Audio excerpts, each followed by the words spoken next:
ప్రజలు గౌరవం ఉంది, నమ్మకం ఉంది.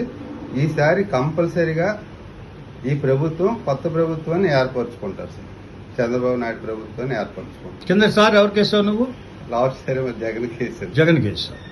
ఇప్పుడు ఈ మార్పు కోరుకుంటున్నావు? మార్పు కోరుకుంటున్నాను సార్. జగన్ తప్పనిసరిగా తెలుగుదేశం ప్రభుత్వం వస్తుంది. ఎందుకంటే నా వాయిస్ కాకుండా ఇప్పుడు జనాలు వాయిస్ కూడా అలాగే ఉంది. పిల్లలకి ఎడ్యుకేషన్ పరంగా వాళ్ళకి ఉద్యోగాలు లేవు సార్, రోడ్ల మీద తిరుగుతున్నారు. వాళ్ళకి ఒక ఉపాధి, ఒక ఇండస్ట్రీ వచ్చింది అనుకోండి, వాళ్ళకి ఒక పని కల్పించుతుంది ప్రభుత్వం. ఆ పరంగా ఆ కుటుంబం బ్రతుకుతుంది. ఆ ఇంట్లో ఆ పర్సన్ కి జాబ్ వస్తాయి.